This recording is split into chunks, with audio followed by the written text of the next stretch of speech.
Assalamualaikum warahmatullahi wabarakatuh. Innal hamdalillah nahmaduhu wa nasta'inu bihi wa nastaghfiruh wa nastahdihi. A'udzu billahi ta'ala min shururi anfusina wa sayyiati a'malina. Man yahdihillahu fala mudilla lahu wa man yudlil fala hadiya lahu. Asyhadu an la ilaha illallah wahdahu la syarika lahu. Asyhadu anna sayyidana Muhammadan 'abduhu wa rasuluh. Allahumma shalli wa sallim wa barik alaihi wa alihi wa ashabihi wa man tabi'ahum bi ihsan ila yaumiddin wa 'alaina ma'ahum bi rahmatika ya arhamar rahimin. Para jemaah yang dimuliakan Allah, wahibbukum jami'an fillah. Saya mencintai kalian semua karena Allah. Semoga Allah senantiasa pertemukan kita di dunia dalam taat dan di akhirat di surga Allah Subhanahu wa taala. Senang sekali di siang hari ini bisa memandang wajah-wajah penghuni surga Allah Subhanahu wa taala. Semoga puasa kita, sholat kita, rukuk sujud kita, amal ibadah kita senantiasa diterima dan dikabulkan oleh Allah Subhanahu wa taala. Kita diwajibkan oleh Allah untuk senantiasa berilmu. Bukan berilmu yang kita kenal cuma baca 1-2 kitab, dianggap dirinya sudah berilmu atau sudah pintar, sudah alim, tidak. Ilmu agama ini sangat luas, termasuk berkaitan dengan salah satu kewajiban yang tidak pernah kita tinggal, sholat. Sholat itu termasuk fikih yang begitu dalam dan pembahasannya luas dan tidak ada habis-habisnya. Mulai dari takbiratul ihram sampai salam, ulama berbeda pendapat. Bayangkan hukum yang berkaitan dengan sholat saja yang sudah sebuah kewajiban tidak boleh kita tinggalkan. Yang saking pentingnya sholat itu Allah mengundang Nabi Muhammad untuk diperintahkan langsung sholat. Apalagi berkaitan dengan hukum-hukum yang lain. Saya punya 1 jilid besar hukum sholat orang musafir, 1 jilid. Dia membahas lebih dari 1 masalah berbandingan untuk membahas yang terkait dengan hukum orang-orang yang musafir atau sholat orang musafir, seperti qasar, jamak dan seterusnya. Sholat di pesawat, sholat di kapal, sholat di kendaraan dan seterusnya. Maka dianjurkan oleh Allah di dalam agama Islam untuk senantiasa berilmu. Dalam kitab Sahih Imam Bukhari ada bab namanya bab al-ilm qabla al-qawli wal amal. Bab kita berilmu sebelum berbicara dan beramal. Di bawah bab tersebut Imam Bukhari mencantumkan ayat Allah surah Muhammad, fa'lam annahu la ilaha illallah. Ketahuilah bahwa tiada Tuhan yang berhak disembah kecuali Allah. Ketahuilah artinya belajarilah, ya, kenalilah Rabbmu itu seperti apa. Maka itu ada bab namanya atau ilmu namanya ilmu akidah atau tauhid atau disebut ilmu kalam. Kalau ilmu kalam itu berbeda, artinya ilmu kalam sesudah campur dengan filsafat dan lain sebagainya. Maka di bawahnya ada hadis Muawiyah, "May yuridillahu bihi khairan yufaqihu fid din." Barang siapa dikehendaki kebaikan oleh Allah akan diberikan pemahaman dalam agama Islam. Bukan ngajinya ngaji kuping, comot sana comot sini, dapat dari sana dapat dari sini, haram. Maka harus kita berhati-hati ketika berbicara. La taqulu lima tasifu alsinatukum al-kadhib, hadza halal wa hadza haram, litaftaru 'ala Allahi al-kadhib. Engkau kalau mengatakan ini halal ini haram, engkau nanti berdusta atas nama Allah. Dan itu salah satu kesesatan nanti di akhir zaman. Hadis Bukhari Muslim, nanti Allah akan cabut bukan ilmu, bukan kitab yang diangkat, tapi ulama. Kalau ulama sudah meninggal, diangkat orang-orang jahil. Karena sekali 2 kali muncul di TV, dijadikan ulama, jadikan saudara. Artis baru hijrah, jadikan ustaz. Tulisannya Ustaz Fulan, Ustazah Fulan. Kalau sudah berhijrah sama dengan kita, kan kita punya dosa dan kesalahan. Jangan ketika sudah berhijrah berarti Anda sudah pintar dibanding orang lain dan meremehkan orang-orang lain. Kan dia dulu artis, ketika dia bertaubat merasa dirinya alhamdulillah saya sudah bertaubat. Dia melihat teman-teman yang dulu masa jahiliyah kalau kita sebut, dia remehkan, padahal dulu dzalika kuntum min qablu famanallahu alaihi. Kamu pernah seperti itu dulu. Maka jangan suka meremehkan orang. Anda rajin sholat, jangan meremehkan orang yang tak sholat. Maka ada 4 hal yang membuat orang sombong dan merusakkan amal ibadah kita. Di antaranya makin bertambah kekayaan kita, makin sombong. Tapi ada orang yang dekat dengan Allah, dia makin bertambah kekayaan, makin dekat dengan Allah, makin dermawan dia. Maka Rasulullah di bulan Ramadan lebih dermawan dibanding bulan yang lain. Kemudian yang kedua, bertambah jabatan dia makin sombong. Kenapa? Seenak-enaknya dia bisa lakukan. Dia bisa mengatakan apa saja boleh. Yang satu mewakili Tuhan kata dia, karena didekatkan jadi fulan mewakili Tuhan. Subhanallah. Yang mana yang mewakili Tuhan? Yesus apa dia gitu? Kan orang lain bilang Yesus mewakili Tuhan, anak Tuhan. Ada sebagian kelompok bilang Tuhan. Kemudian yang ketiga, bertambah ilmu. Kalau Anda dulu belum tahu fikih, sholat, fikih puasa, sekarang kalau sudah pintar fikih sholat, fikih puasa, bagaimana cara bikin jenazah, mayat apa? Loh, sekarang merasa dirinya alim, pintar. Nah, itulah sebuah kesalahan dan nanti jadi sombong, bahkan riak merusakkan amal ibadah kita. Kemudian yang terakhir adalah bertambah ketaatan.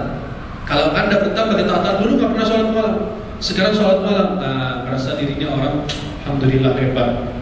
Update status tengah malam, baru selesai tahajud. Nah, betul? Ada nggak yang begitu? Ada. Tengah malam di update status, alhamdulillah baru selesai tahajud. Buka puasa Senin Kamis, foto itu makanan di meja, update status di grup. Tulisannya apa? Selamat berbuka puasa bagi mereka yang menjalankan puasa sunnah. Jadi kan lihat norak kita, benar kan? Apalagi di depan Ka'bah, subhanallah.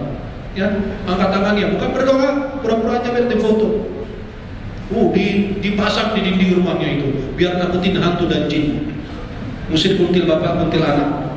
Nah kan, kenapa kita mulai norak dengan ibadah? Sedangkan sahabat dulu diam-diam aja lupa.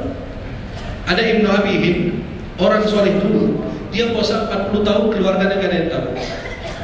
Sama sekali. Dia pagi hari keluar bawa makanan, mereka kira itu sarapan dia, ternyata dibagikan di jalan karena dia sedang puasa. Dia pulang sore hari pas maghrib dia makan, mereka kirain dia makan malam, ternyata dia berbuka puasa. 40 tahun. Keluarga istri yang dekat dengan beliau itu nggak ada yang tahu. Begitulah orang ingin merahasiakan amal ibadah. Maka kalau amal ibadah tidak berdasarkan ilmu, nggak diterima. Ilmu tanpa amal itu seperti pohon yang tidak ada buahnya, tidak ada manfaat. Maka kalau kita berilmu itu lebih bagus, ibadah kita diterima. Ada orang ikut umrah, diajak umrah, ya udah ikut aja deh. Pas dia umrah, dia ikut-ikutan, orang tawaf dia ikut tawaf, orang sa'i dia ikut sa'i. Tapi dia nggak berdasarkan ilmu, nggak diterima oleh Allah. Kenapa? Harus berdasarkan ilmu. Maka kita dalam waktu singkat ini bisa mengenal fikih puasa dan fatwa-fatwa seputar berkaitan dengan puasa kita. Banyak orang yang bertanya, atau sebagian besar orang umat Islam mau bertanya tapi malu. Jabatannya ini apa itu? Gak enak masa saya nanya begitu. Nanti ketahuan dia saya belum paham agama. Padahal itu hilangnya ilmu karena dua, malu dan sombong. Malu itu menghilangkan ilmu, sombong apalagi.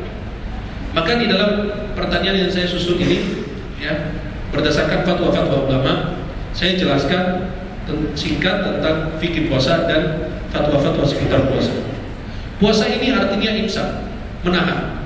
Maka kalimat imsak subuh itu salah ditempatkan. Kenapa? Imsak itu artinya puasa, berarti nggak boleh makan lagi.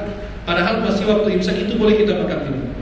Maka dirubah, mestinya bukan imsak, tapi dirubah jadi peringatan, tadkir atau tanbih dalam bahasa Arabnya. Tapi jangan imsak, karena imsak itu sama dengan puasa. Maka kalau orang imsak, berarti nggak boleh makan lagi. Padahal kita tetap masih boleh makan. Kata Nabi, kalau kalian sudah dengar azan Bilal, boleh makan minum sampai dengan azan Abdullah bin Maktum. Sahabat Nabi Allah turunkan surat Abasa wa Tawalla karena beliau seorang tunanetra, sahabat Rasulullah, muazzin. Kan masih sampai saat ini di Makkah Madinah, azan pertama dan azan kedua. Azan pertama berarti kita boleh makan. Jarak antara azan pertama dan azan kedua kira-kira sekedar membaca 50 ayat. Dan inilah sunnah Rasulullah SAW. Kemudian para jemaah yang dimuliakan Allah, dalam istilah ulama, puasa itu artinya apa? Menahan makan, minum, syahwat dari pagi hari, dari subuh sampai maghrib, disertakan dengan niat. Dan ada syarat khusus perempuan, dia tidak ada halangan haid atau nifas. Hukum puasa. Hukum puasa apa? Siapa yang bisa menjawab? Nah, hukum puasa apa? Wajib? Fardu ain. Masya Allah, pengalaman yang beliau.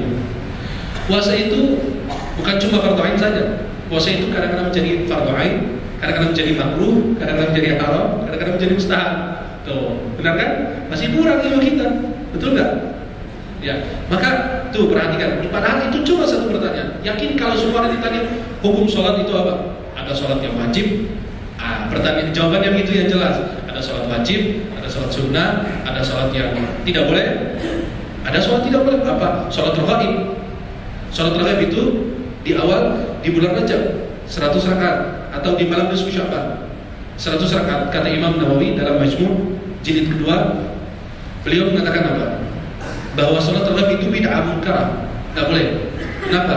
Jangan tertipu, ada di dalam kitab Qutul Qulub Abi Thalib al-Makki dan kitab Ihya Ulumuddin Imam Ghazali. Baikkan, berarti ada sholat yang bid'ah, nggak boleh dikerjakan. Kenapa? Masa sholat 100 rakaat setiap rakaat baca Al-Ikhlas 10 kali? Kita aja baca Al-Haqqum sama Qul sekali aja jamaah meriah. Dikirain kelamaan tuh Ustaz. Gimana satu rakaat baca 10 kali surat Al-Ikhlas? Kali 100 rakaat berapa lama kita? Maka itulah, ada sholat yang wajib, ada sholat yang sunnah, ada sholat yang haram atau makruh. Makruh apa? Ketika waktunya makruh kita sholat. Sholat sunnah mutlak. Pas terbit matahari, saya iseng aja mau sholat 2 rakaat, nggak boleh. Kenapa? Waktunya makruh. Dalam penjelasan Nabi 3 waktu, dalam menurut mazhab Syafi'i ada 5 waktu. Salat puasa kita ini ada yang menjadi fardu ain seperti puasa Ramadan. Wajib bagi setiap orang muslim, balik, akil dan perempuan yang tidak ada halangan haid dan nifas. Kadang-kadang menjadi mustahab seperti shaum nafilah, seperti puasa Senin, Kamis setiap minggu dan hari Arafah untuk orang di luar Arafah. Kadang-kadang puasa ini menjadi haram. Masa puasa haram? Ya. Puasa hari raya Idul Fitri, Idul Adha dan apa? Tasyrik. Ya salam. Yang musyak, hari ke-30 Sya'ban. Karena kita masih ragu besok Ramadan apa enggak ya kita. Maka itu puasanya haram. Ya.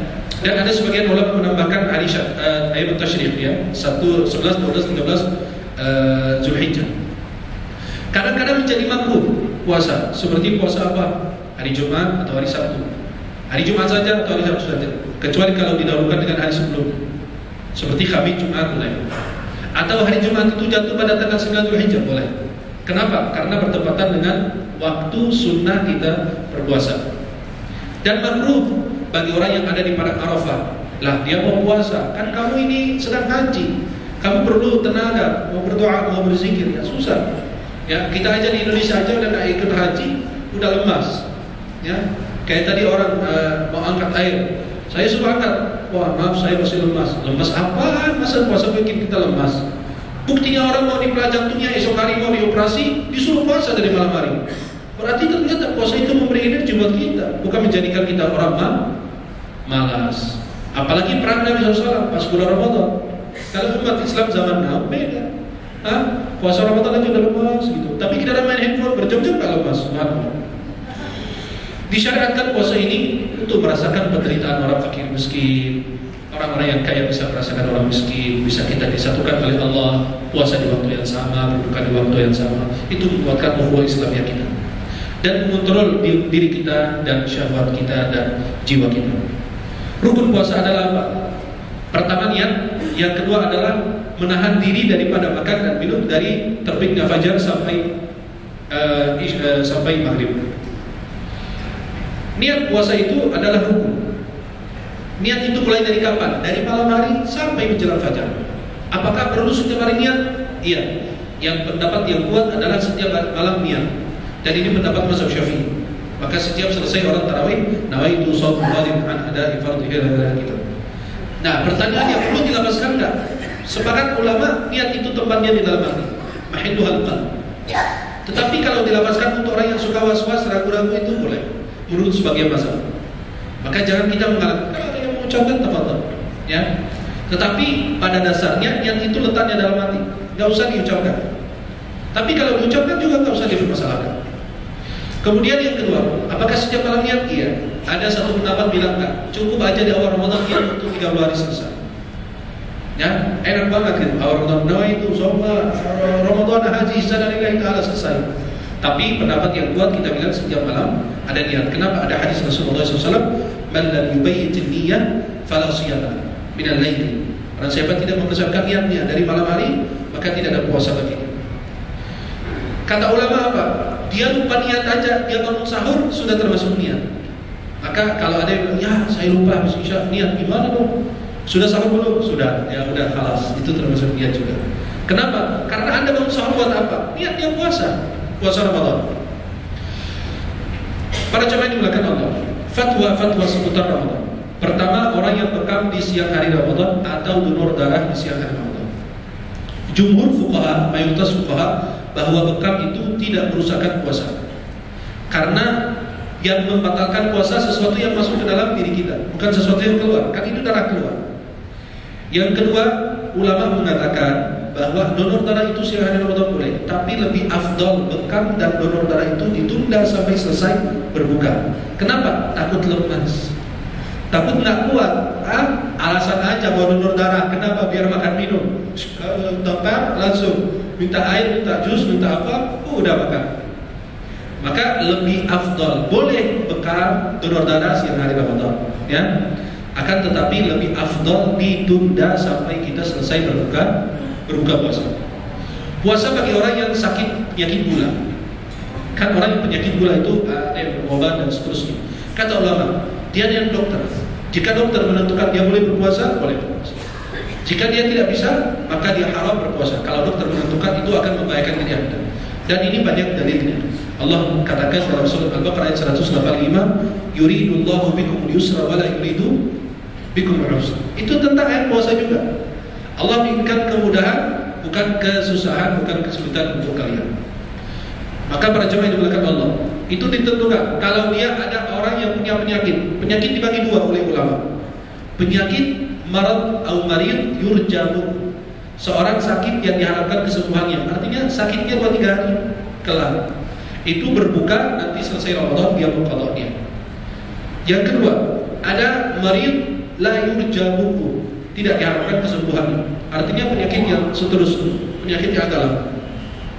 Beliau ini berbuka dan dia setiap hari bayar fidyah, memberi makan minum kepada orang miskin. Boleh bayar uang enggak?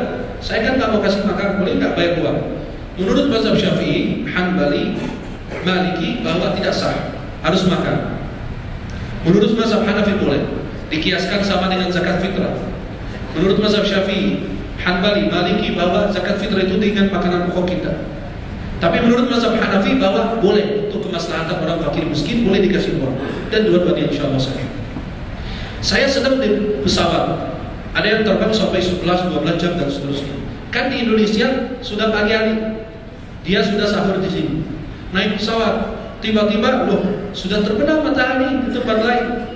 Berbuka enggak? Apa harus dia ikut nanti di negeri yang dia tujui? Kata ulama, dia buka kaca itu pesawat. Kalau sudah terbenam matahari, buka puasa. Loh, kalau tiba-tiba melintas ke daerah lain, tiba-tiba masih siang hari gimana? Kata ulama, tidak dinilai yang kedua, yang pertama saja sudah cukup. Dan ini fatwa Darul Iftah di Mesir, bahwa itu orang yang berbuka itu kembali kepada matahari. Kalau sudah terbenam langsung dia berbuka, walaupun baru beberapa jam, karena dikiaskan. Gimana kalau orang-orang yang puasanya panjang? Kemarin saya dengar ada yang puasa sampai 17 atau 20 sekian jam. Ulama kasih ada beberapa pendapat. Yang satu mengatakan bahwa dia ikut makan, karena kita semua kiblatnya ke makan. Ikut makan. Wah, puasa sama mereka, ini sama mereka udah selesai. Sahur, berbuka sama mereka ikut makan. Pendapat yang kedua yang saya pegang juga, bahwa dia dari malam hari sudah mempersiapkan dirinya untuk puasa esok hari. Tapi kalau sudah siang hari udah tepar, udah lemas, nggak kuat, kata ulama berbuka. Jelas? Karena kalau waktu panjang puasanya, dia tetap berpuasa. Artinya berniat untuk puasa esok hari. Kalau sudah esok hari susah untuk benar-benar meluruskan puasanya, udah siang hari udah nggak kuat, maka kata ulama boleh berbuka. Nanti diqadha atau diganti selesai bulan Ramadan. Nanti mungkin waktunya akan lebih sedikit dibanding waktu yang ada di bulan Ramadan. Boleh enggak saya menggabung antara dua niat? Selesai bulan Ramadan, ada yang mau bayar qadha Ramadan plus dengan 6 Syawal. Ada dua pendapat. Ada yang mengatakan boleh, ada yang bilang tidak boleh. Tapi lebih afdal dipisahkan. Pada dasarnya boleh, tapi lebih afdal karena ini qadha dan ini sunnah, lebih bagus dipisahkan. Tapi kalau dilakukan itu tidak mengapa. Kapan kita berbuka puasa? Kan ada doa yang selalu diperdebatkan oleh orang sampai masyarakat Masya Allah pusing gara-gara satu doa. Sampai orang Masya Allah nanya terus. Doanya Allah malaka suntu apa? Dhahab Allah. Doa apa aja, yang penting jangan doa Allah malaka jalan. Selesai urusan itu. Nah, ada orang bilang kalau mau buka puasa harus dhahab Allah wa btalatul ulum. Nah, kamu faham apa yang kamu baca enggak? Apa yang kamu ngomong enggak? Kalau kita baca artinya itu lebih paham nanti. Kan doa Allahumma laka sumtu ketika Anda berbuka. Allahumma laka sumtu itu kan hadisnya dalam riwayat Abu Dawud. Ada sebagian ulama bilang sahih, ada sebagian bilang dhaif. Kan hadis dhaif itu enggak ditolak seperti hadis palsu, seperti hadis munkar, seperti hadis bukan. Itu hadis dhaif boleh diamalkan dalam fadhailul a'mal dengan 3 syarat kata Imam Ibnu Hajar dan ulama yang sependapat dengan beliau. Kalau doa Allahumma laka sumtu, sebelum berdoa Allahumma laka sumtu ala sikafaftu bika, boleh silakan. Tapi kalau untuk dhahab adhama'u, dibaca kapan? Terus kita sebelum berbuka ada doa dong. Bismillah. Ya bismillah masa habis kota? Ya bismillah lah pasti. Artinya masa enggak ada doa sama sekali? Kan ada doa. Walaupun dhaif boleh digunakan Allahumma laka sumtu. Tapi selesai berbuka dhahab adhama'u. Artinya apa dhahab adhama'u? Dahakat alat wabtalatil al-uruq, artinya urat udah basah, berarti ini maksud sudah kita makan minum. Berbuka puasa dengan apa? Sunnahnya buka puasa dengan rutab. Yakin? Ya salah, pintar. Rutab basah katanya. Basah kalau disiram air di tanah gitu ya. Subhanallah. Nah, Nabi berbuka dengan rutab. Rutab itu agak lembek gitu. Kalau yang tamar agak kering gitu. Seperti yang jual di Indomaret Alfa itu agak kering. Tuh, udah tahu saya. Yang ini tanah abang beda. Apalagi condet ya. Kayak semalam ada masjid undang ceramah tarawih, dia bilang apa? Ada bilang ajib, subhanallah, kurma bermacam-macam. Ini kurma tanah abang, ini kurma condet kata dia. Subhanallah. Nah, Nabi berbuka dengan rutab. Kemudian Nabi berbuka kadang-kadang dengan tamar, kemudian kadang-kadang dengan air. Nah, makan berapa? 1, 3, atau 7 dengan air. Itu Nabi takjil. Jangan kayak kita gorengan, es kelapa, es buah, itu 10 macam udah kenyang gitu baru alhamdulillah baru takjil. Gila loh, takjil begini, rugi negara, hutang kita nggak bisa dibayar. Keburu Cina ngambil apa dari sini, Indosat apa gitu, apa orang Indosat itu, subhanallah. Masa udah makan 1 ember, ada orang di statusnya ada baca alhamdulillah, makan kolak, makan es kelapa, makan 3 apa ada itu hampir 10 macam makan. Alhamdulillah, belum makan berat lagi. Innalillahi. Ini membebani negara begini. Kan sunnahnya bukan dengan kurma, tamar dengan air. Ini enggak 10 macam baru takjil. Ini bukan sunnah Nabi, ini sunnah Firaun itu. Menelisih sunnah, jauh dari sunnah Nabi. Kita berbuka dengan ringan. Kenapa? Nabi berbuka takjil ya, takjil bersegera untuk berbuka, bukan makanan berat. Beliau sholat maghrib, selesai sholat maghrib, lalu beliau SAW makan berat, ya. Tapi nggak terlalu berat. Kenapa? Nanti ada sholat isya, ada sholat tarawih. Kan kalau kita makan berat, maaf, imam baca qul huwallahu ahad, Allahu akbar, terasa berat bagi kita juga. Kenapa? Makanannya sudah kenyang, sudah berat. Maka inilah sunnah dari Rasulullah Muhammad SAW. Suntik di siang hari Ramadan. Kata ulama suntik itu tidak membatalkan puasa, kecuali suntik yang menggantikan makan. Mau apapun macamnya, kan setiap zaman itu perkembangan masalah suntik, obat-obatan dan lain. Kata ulama, yang tidak menggantikan makan minum, maka itu berboleh. Apalagi suntik untuk obat.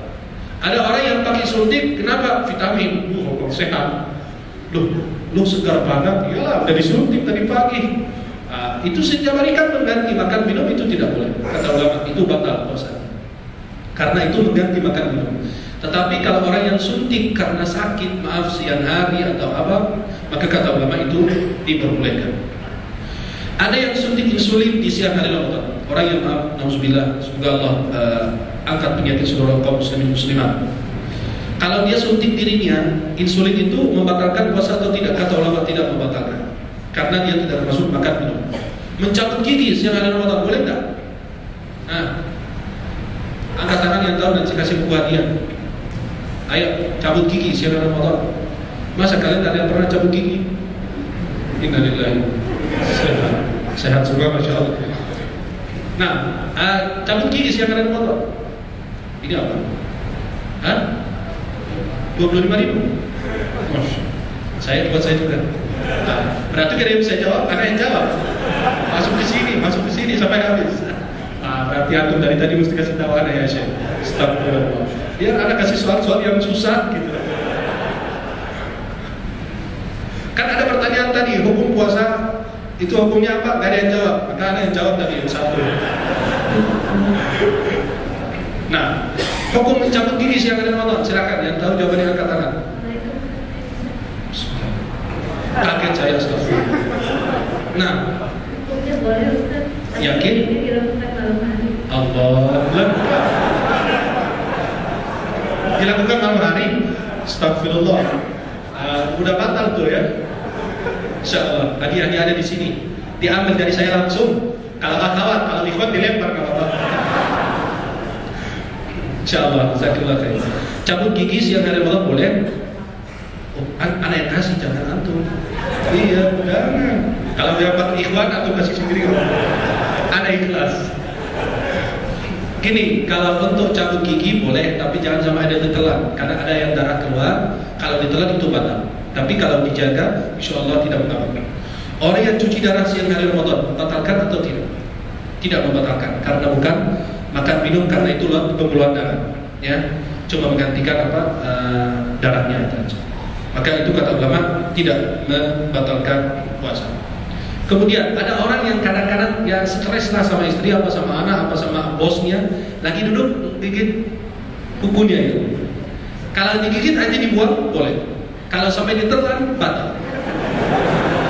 Kan ada yang sama nama begitu, benar kan? Sampai duduk begini, nggak usah pakai potong kuku, langsung asli tabiin. Nah, alam ya. Nah, kalau jadi itu kadang-kadang nggak ada minum. Maka kalau dia gigit itu nama kukunya ditelan itu fatal. Kan itu buat minimal buat anak-anak muda. Kan kadang-kadang kita perlu fatwa begini. Fatwa begini pasti suatu waktu kita perlu. Ya. Kemudian menggunakan obat tetes mata, membatalkan atau tidak? Walaupun dirasakan di mulut. Ya kan udah dari mata, contohnya ada rasakan di mulut. Hah? Ya salah. Jangan ditelan kita lihat ya. Nah, kapan diperintahkan anak untuk melaksanakan puasa? Pada usia 7 tahun. Diperintah, dipaksa? Tidak, dianjurkan saja. Dikiaskan ulama dengan hadis Ibnu Majah, muru auladakum bis-sholati lisab. Perintahkan anakmu untuk mengerjakan sholat pada usia 7 tahun. Kemudian para jemaah yang dimuliakan Allah, dia makan, minum, dia mengira bahwa belum subuh, ternyata sudah jam 6. Ada yang begitu, bangun tidur kaget, ya Allah, langsung ke dapur makan, sudah siap, tinggal ditelan makan, baru diminum, ada yang telepon, hei kok lu telat ke kantor? Astagfirullah, jam berapa ini? Jam 6, udah lewat waktu subuh. Kata ulama, ini puasanya sahih. Kenapa? Karena dia mengira belum subuh, ternyata sudah, berarti dia lupa ya. Maka itu tidak mengapa, tapi jangan dilupa-lupain ya, atau disengajain ya.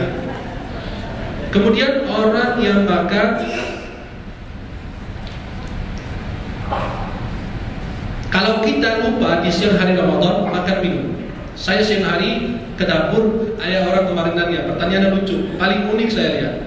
Itu beliau bilang apa? Itu beliau lupa, itu hari pertama Ramadan, dia mampir ke restoran, sudah makan, pas keselak, ya puasa, minum apa enggak? Kata beliau. Orang Indonesia itu.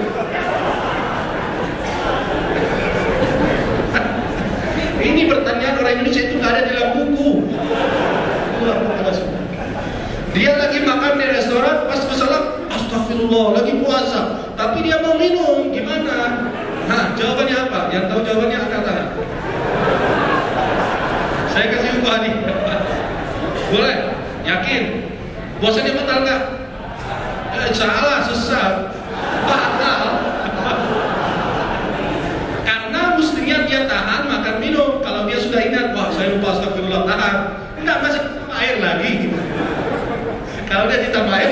wajar. Kenapa? Karena udah sadar dia sedang puasa. Hadisnya dalam mazhab Syafi'i, Hanbali, Hanafi bahwa puasanya sah. Makan minum siang hari Ramadan karena lupa boleh. Dan tidak usah diqadha. Man akila aw syaraba nasiyan falyutimma shaum. Barang siapa makan minum karena lupa, maka falyutimma shaum, diteruskan puasa. Ya, ka'annama at'ama Allah wa saqa. Seolah-olah Allah memberi dia makan dan minum. Kalau menurut mazhab Maliki kan, dalam kitab Minhajul Muslim karangan Syekh Abu Bakar Jazairi, dicetak dalam bahasa Indonesia 1 jilid, beliau mengatakan, karena beliau mazhab Maliki, beliau mengatakan diqadha kalau menurut mazhab Maliki. Diqadha kenapa? Sifat wara, berhati-hati saja. Ya, takut ini hari tidak diterima oleh Allah, maka diganti hari lain. Tapi menurut mayoritas ulama tidak diqadha. Maka orang yang tadi kesalahan tuh minum air tapi batal.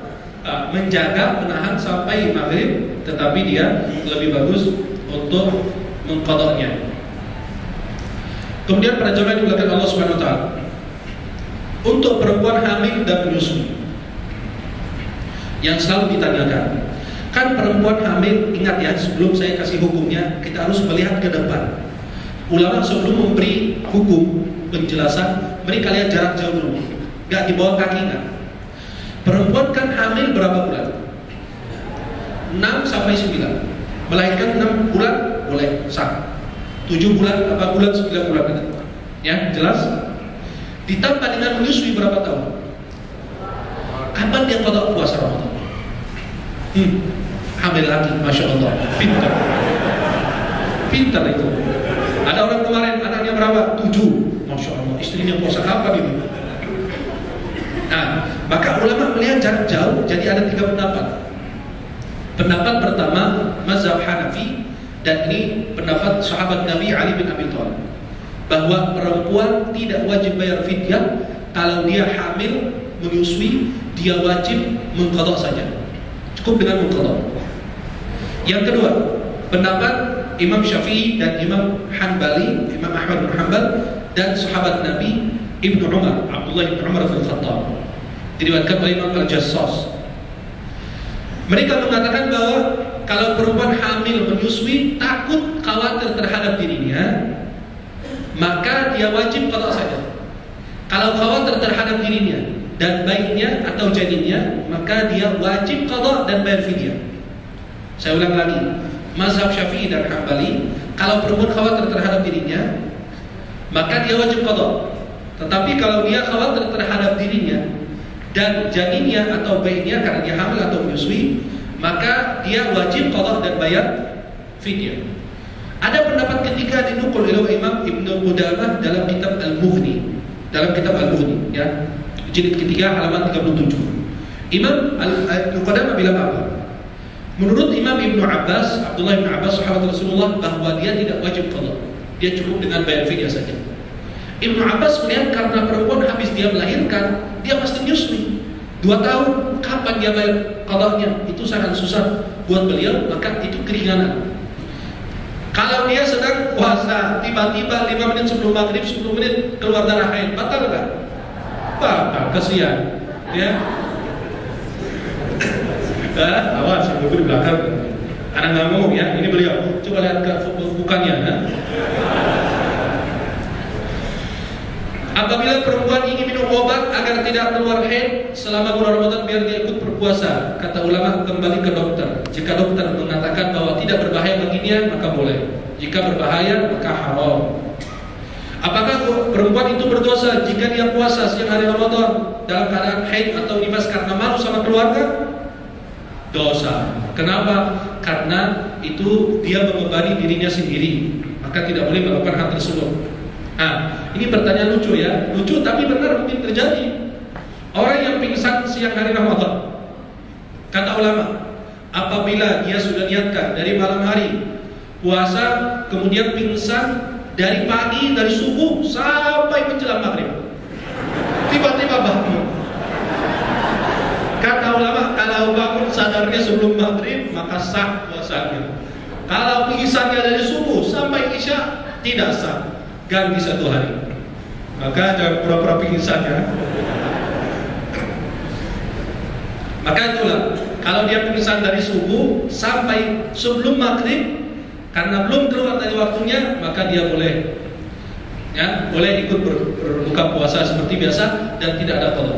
Akan tetapi kalau dia pingsannya dari subuh, pas keluar dari pintu masjid ini, nabrak pintu kaca itu karena nggak lihat, atau kacamatanya tebal kayak tutupan botol, nabrak itu kaca, jatuh, dibangunin nggak bangun-bangun, dikirain sudah meninggal, dilempar aja di samping, ditaruh. Pas mau pulang, nah ini orang masih hidup nggak nih? Pas azan maghrib dia bangun, wah mantap, bukan puasa langsung. Tapi kalau puasanya dia sampai lewat dari azan maghrib, berarti harus qada 1 hari lagi. Kenapa? Karena pingsannya lewat dari waktu kita berbuka, kita puasa. Hukum menggunakan parfum siang hari Ramadan, atau parfum, atau cumpur, atau apapun, atau garu, kayu garu dan lain, itu dibakar siang hari Ramadan, itu boleh, tidak akan membatalkan puasa kita. Hukum menggunakan siwak, tidak mengapa menggunakan siwak di siang hari Ramadan, kecuali dalam mazhab Syafi'i hukumnya makruh, agar tidak berubah bau mulut orang yang berpuasa. Fursyatul asnan itu artinya apa? Sikat gigi, ya, pakai odol, kan? Kata ulama, ini kan siwak itu kering, gak ada apa-apanya.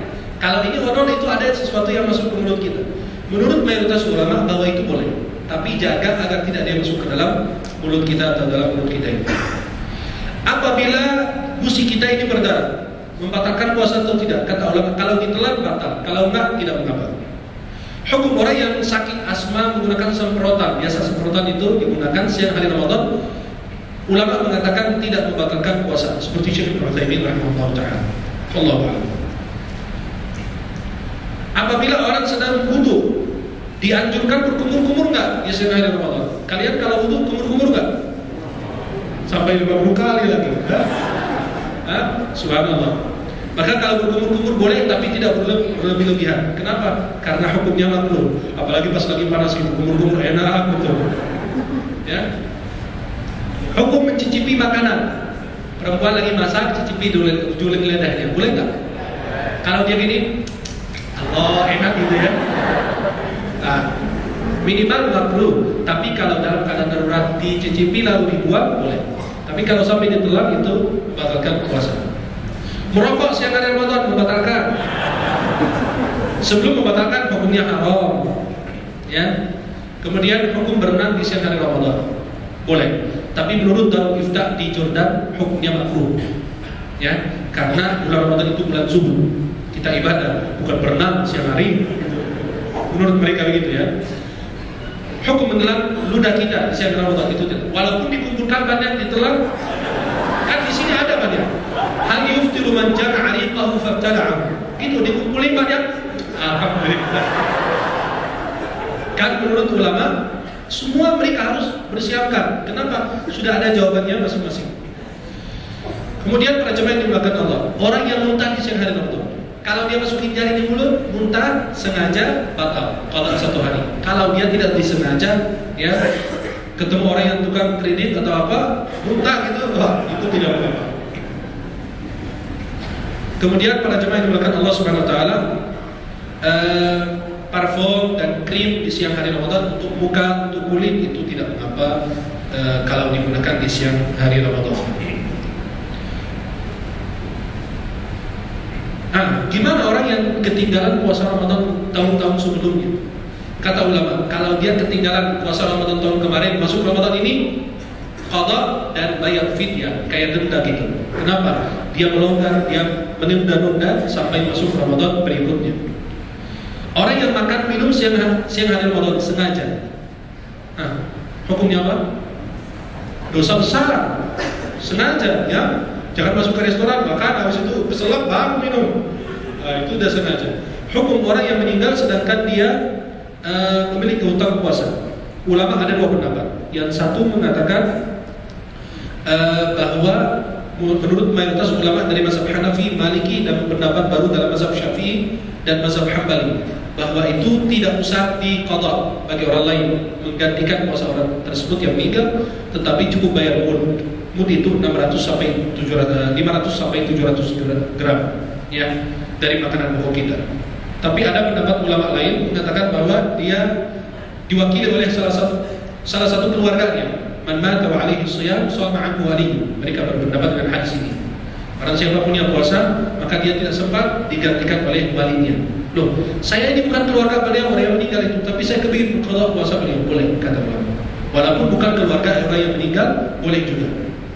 Apakah kalau kita sudah punya qada Ramadan, puasa, kita berbuka di bulan Ramadan, kemudian selesai lebaran mau diganti, apakah harus berurutan atau tidak?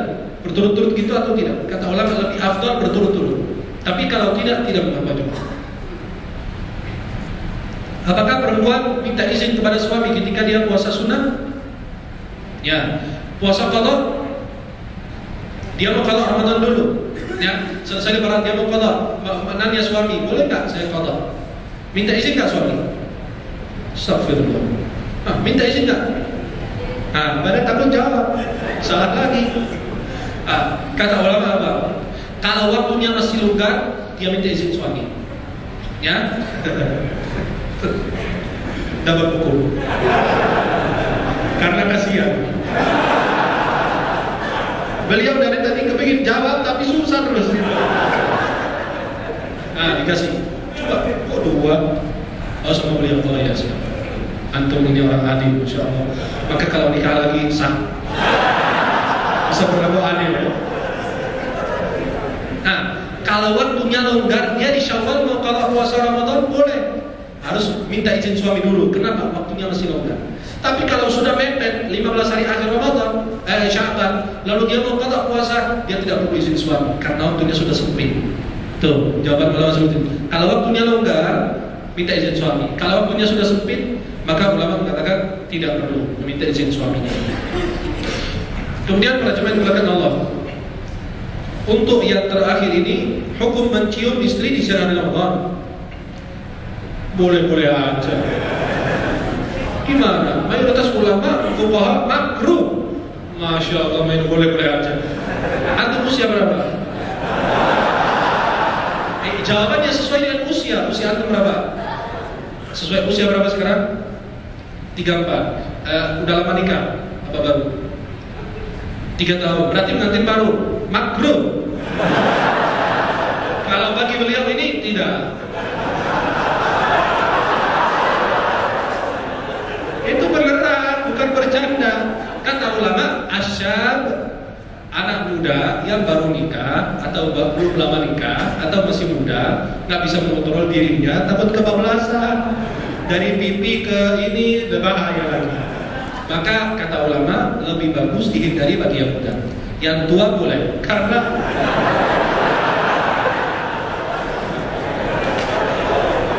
dua-duanya. Maka ini salah satu pendapat yang satu lagi. Dalam Musnad Imam Ahmad, Rasulullah gitu aja. Rasulullah mencium istrinya sedangkan beliau dalam keadaan puasa. Itu dalam Musnad Imam Ahmad. Tapi itu Rasulullah. Aku baru 3 tahun nikah. Ada orang WA kemarin belum lama nikah, masa nikahnya sebelum Ramadan? Enggak, kesabaran dulu sampai kemarin. Syekh Ahmad, saya kecembur siang hari Ramadan. Bagus, basah. Puasa 60 hari, waduh, kata beliau. Gak ada pendapat yang bilang 3 hari gitu. Ada pendapat Abu Jahal. Kan puasa pertama memerdekakan orang, gak ada zaman sekarang. Cuma 2. Dalam usul fikih, gak boleh pindah ke yang kedua sebelum yang pertama susah. Itu ada 3, 1, 2, 3. Gak boleh pindah ke yang kedua sebelum yang pertama itu benar-benar dinyatakan Anda tidak mampu sama sekali. Dan bukan Anda yang mengukur, dokter saya yang mengukur boleh. Pertama memerdekakan orang itu gak ada. Yang kedua, puasa 60 hari. Saya bilang biar urusan lo ya, biar jaga diri dulu. Tanggal 59 batal, ulang lagi dari awal. Waduh, sepanjang tahun puasa, misal aku nikah, urusan lu sendiri. Islam sudah atur, udah kasih tahu. Kenapa kamu nggak belajar sebelum nikah? Main nikah aja. Akhirnya siang hari, waduh, dia pusing dari kemarin cari zarungnya gimana. Dan kamu, itu kafarahnya kata ulama bagi laki, perempuan nggak kena. Ya salam kata beliau. Enakan dia kata beliau. Juga enakan kamu juga. Ya, maka kamu tetap bayar. Nah, kemudian para jamaah dimulakan Allah, apakah i'tikaf itu disyaratkan di dalam masjid atau tidak? Menurut mazhab Syafi'i, Hanbali, Maliki bahwa i'tikaf itu di masjid jami' yang dilakukan sunnah bagi perempuan laki. Nabi SAW i'tikaf khususnya di 10 hari akhir Ramadan yang ada hadisnya. Rasulullah i'tikaf 10 hari akhir Ramadan sampai beliau wafat dan diteruskan i'tikaf oleh istri-istri beliau sallallahu alaihi wasallam. Kemudian para jemaah, kalau perempuan boleh i'tikaf di rumah enggak? Hah? Mana? Yang sudah dapat jangan ini lagi. Nah, i'tikaf boleh perempuan di rumah? Yakin? Kan Anda bilang di masjid. Nah, kenapa bisa di rumah? Urus anak, alasan aja. Yang ini buat anak aja gak apa-apa. Menurut 3 mazhab yang tadi saya sebutkan, Syafi'i, Maliki, Hambali, bahwa tidak sah i'tikaf di rumah.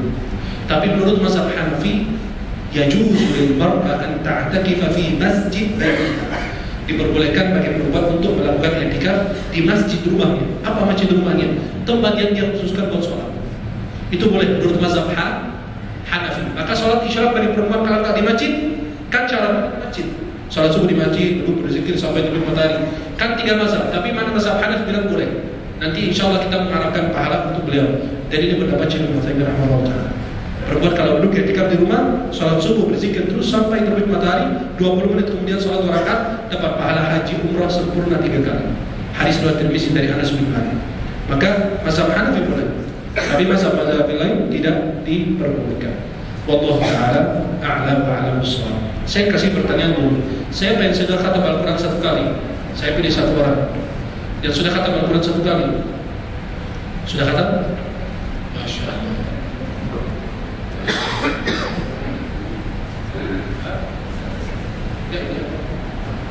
Salah. Siapa yang gak ketinggalan sholat subuh berjamaah di masjid dari awal Ramadan sampai sekarang? Gak ketinggalan. Nah, ini beliau yang muda ini. Ada lagi gak? Oh, ini yang khawatir, jangan lupa. Ada lagi ya kak yang jalan sholat subuh? Ini yang jenggotan ini. Antum kan sudah dapat, masa mau dapat lagi? Oh, ini beliau juga, subhanallah. Siap. Nah, siapa yang sholat tarawihnya 36 atau 50 rakaat? Loh, kok ketawa? Kan mazhab Maliki boleh 36. Nah, kan bisa diterusin di rumah tahajud. Alasan. Ini begitulah, pengantin baru alasan banyak itu. Kayak ada yang bertanya kemarin, pertanyaan yang lucu banget, lebih parah dari yang keselak itu. Dia bilang apa? Syekh Ahmad, aku berangkat dari Jakarta ke Surabaya, kan aku musafir. Pas aku tiba di Surabaya kan pengantin baru. Ya langsung ajak istri berhubungan, ya salam, nggak makan nggak minum, langsung hubungan gitu. Subhanallah. Kata beliau, kena 60 hari enggak? Ya nanti kamu datang minggu depan saya akan jawab pertanyaan. Astagfirullah, pusing saya kata beliau. Kan ini kena 1 hari, nggak kena 60 hari. Karena dia musafir. Orang musafir boleh berbuka dengan makan, hubungan, jima. Ya, nah, maka jangan sedih musafir ya. Bawa istri ke puncak, musafir. Ada jamaah yang begitu, bawa istri ke luar kota, alasan musafir. Nah, kemudian ada pertanyaan berikutnya. Siapa yang hafal juz 30? Ya, ini sama saya, jangan. Nanti dia dapat buku sendiri deh. Nah, ada yang hafal juz 30 nggak? Nah, ya udah kasih aja bukunya. Kok nggak ada yang angkat, kasihan. Yang di belakang. Nah, ada lagi nggak yang hafal juz 30? Masya Allah. Juz apa kan? Masa nggak ada hafal juz 30? Ya udah, karena 3 kitab ini nanti akhwat nggak ada yang hafal juz 30. Akhwat nggak ada. Akhwat nggak ketinggalan sholat subuh berjamaah di rumah apa di masjid pada waktu ada? Ya salam. Nah, subuh di masjid berjamaah atau di rumah tepat waktu ada nggak? Angkat tangan sekarang. Nah, ada nggak ya? Astagfirullah. Salah masuk. Ya udah, dibawa pulang. Insya Allah mudah-mudahan yang saya sampaikan ada manfaatnya. Itu ada lucu-lucunya, tapi itu kenyataan. Benar, itu fatwa-fatwanya nyata bahwa itu ulama membedakan. Maka sebelum mereka menjawab, nggak langsung kecebur jawabannya. Mereka harus berhenti dulu, memikirkan dulu, teliti dulu, baru yang ciuman yang ada orang yang muda, yang tua dan seterusnya. Sekarang saya kasih waktu untuk bertanya. Silakan yang mau bertanya, tapi bertanya disingkat.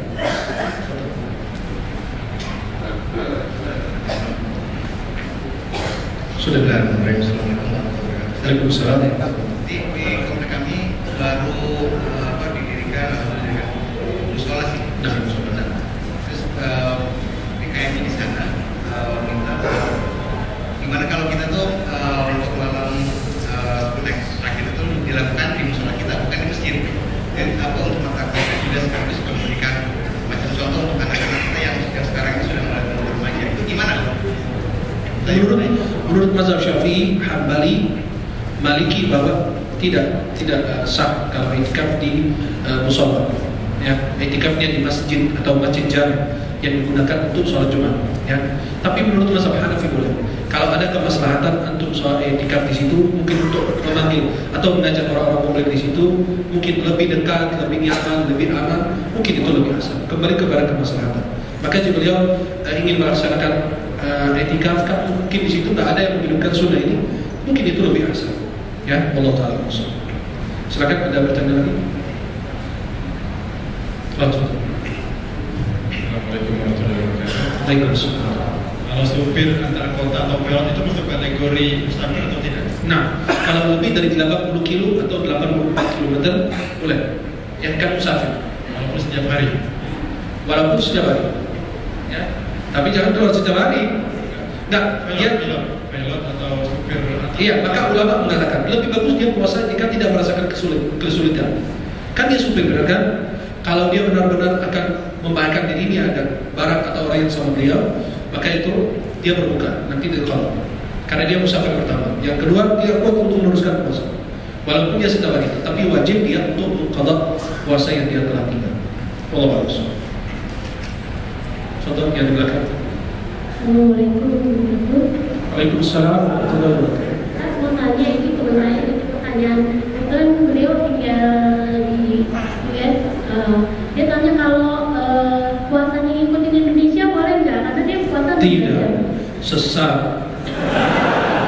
Ikut Makkah boleh, atau di sana dia berpuasa. Ngapain dia ikut Indonesia? Ada-ada aja. Ikut Makkah boleh. Indonesia itu bukan kiblat kita, ya. Ya di sana tanah suci, di sini beda, tanah air. Tanah disewa, air dibeli.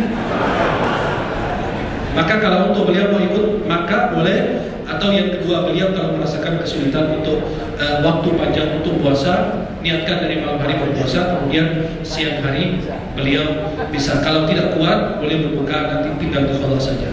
Itu dua pendapat ulama. Wallahu a'lam. Silakan ada. Ada hadis yang berkenan menghabiskan makanan ketika sudah ada di bencana, sedang azan subuh. Itu gimana saat hadisnya? Udah azan subuh udah berhenti, nggak usah makan minum lagi. Ya. Tapi ada hadis yang menghabiskan makanan minum walaupun sudah dipegang itu. Ini hadis Anda masih menelitinya sampai saat ini, masih berusaha mendalaminya karena kita tidak bisa dari zahir hadis nampak dari hadisnya itu langsung kita memberi fatwa. Nanti kan bahaya, kan? Yang Anda tahu bahwa ketika azan sudah dikumandangkan azan subuh berhenti. Ketika azan maghrib sudah langsung menjawab makan. Kenapa? Bersegera untuk berbuka dan menunda sahur mendekati sholat subuh. Maka kalau untuk hadis ini masih ada menelitinya. Apakah ada syubhat-syubhat atau apa yang dijelaskan oleh para ulama biar tidak salah memberikan fatwa. Ya. Nah, maka lebih bagus Anda berhenti, tidak usah diteruskan makan. Wallahu a'lam. Boleh nggak kalau puasa yang Syak? Hari Syak tidak. Tidak. Karena itu hari yang berbuka. Maka ada bagian ulama mengatakan haram puasa hari Syak. Masa kita tinggalin puasa untuk sepanjang tahun pas hari Syak baru mau kita qadha? Tidak. Ada sebagian ulama bilang boleh, tapi ingat bahwa hari Syak itu hari yang makruh atau haram. Karena berbuka, apakah sudah masuk Ramadan atau tidak masuk? Ya, Allah Taala masuk. InsyaAllah dalam waktu dekat kita serahkan proposal yang kedua buat beliau. Hah? Apa? Bukan. Itu bukan menyokong beliau, bukan. Itu mencari ridho beliau, biar terima insyaAllah. Kan ada perempuan kemarin kasih saya proposal usia 38 tahun, gadis dari Bandung. Maka saya nggak berhak menerimanya, saya serahkan ke beliau insyaallah. Karena beliau lebih afdal gitu ya. Mudah-mudahan insyaallah apa yang saya sampaikan ada manfaatnya. Akhwat yang tadi menjawab, tinggal terima hadiah dari saya langsung. Saya kasih bocornya 5 nggak apa-apa ya. Insyaallah mudah-mudahan Allah senantiasa berkahi kita. Jazakumullahu khairan. Barakallahu fikum. Assalamualaikum warahmatullahi wabarakatuh. Subhanakallahumma wa bihamdika asyhadu an la ilaha illa anta astaghfiruka wa atubu ilaik. Assalamualaikum warahmatullahi wabarakatuh.